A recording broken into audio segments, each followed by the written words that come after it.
obviously, loss is a loss, but against a team with, so many MLB draft prospects and, who's ranked, how do you think your team performs tonight? Yeah, I was really interested to see just how our team responded to the week, right? I think that was kind of the motivation going into it, just playing really good baseball and obviously coming into a tough environment, great team you're facing. So for us, it wasn't about that. It was more about just how do we come out and play baseball. And I thought, obviously, we lost the baseball game, but I thought there was some really good moments. I thought, obviously, Will Canalicchio was really good tonight. I mean, he was a strike three call and a bloop away from having a really good outing, right? And then they're good lefty Sorrell took two. I mean, I want to go back and watch the pitches, but I thought they were quality pitches that he golfed out to right and hit out to left field. And so, but good hitters do that, right? And so, then offensively, I mean, we barreled up a lot of baseballs on that long. They just didn't go out of the ballpark. They didn't get the gap. And so, I like the way we came out and played tonight. Obviously, I never like losing, so there's no moral victories or moral losses or whatever it might be.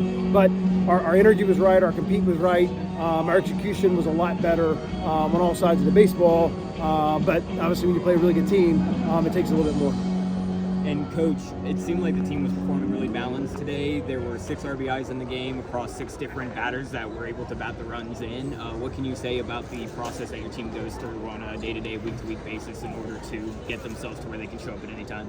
Yeah, it was big. I kind of felt like the lineup was a little lengthened tonight, which didn't feel like just scoring at the top. It was, you got down to the bottom, and there were some chances to go score some runs and guys getting on base for the top. And so, I like the length of the lineup tonight. I felt like there was a lot of, like I said, we were easily 60-70% quality at bats tonight, which is really good. But felt like definitely was a lot of chances to go score runs. And, down to the last strike, we had guys in scoring position and Parkett's went to the wall. All year the pitching has been pretty good. ULM felt like an outlier in terms of like how many runs y'all gave up. What was, you think, the primary issue with what happened this past weekend?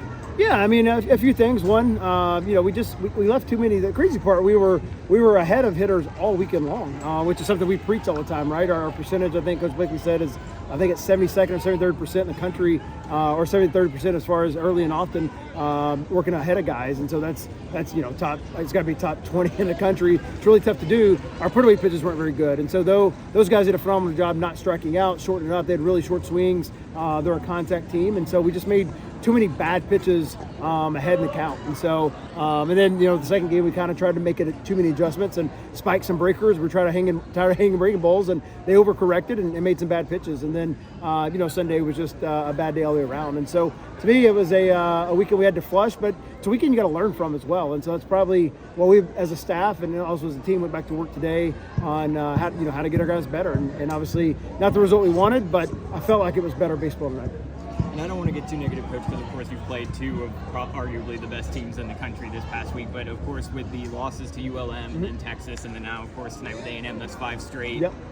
Do you think there's any major changes that need to happen, or do you think it's just more day-to-day flush it, like you've been saying, and just keep focused on the next one, especially when you're playing harder opponents earlier on in the season? Yeah, I mean, there's always, it's still early. It's still March, trying to figure out which guys to bring into situations, things like that, and we're working through that. Trying to, just figure out that piece of it as well. Our starting pitching up to this weekend has been phenomenal. You talk about it being the one time, I obviously didn't think that was going to happen. So got to go back to work with those guys and get them confident again. And so I don't think there's a lot of wholesale changes. Like I said, two good teams on the midweek. Obviously just a bad weekend in general. And so for us, we're not going to make any drastic changes to start with. It's more about just trying to get better the next few days and get ready for a really good Lafayette team.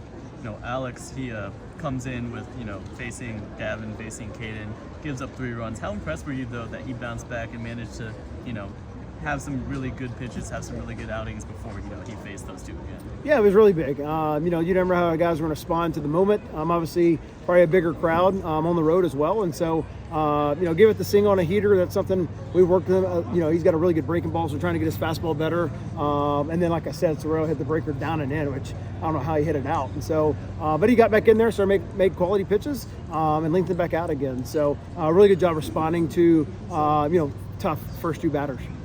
Is there any special preparation that you make, of course, in front of the Texas A&M crowd? They're a notoriously rowdy bunch. Do you do anything preparation-wise to prepare for going into a hostile environment?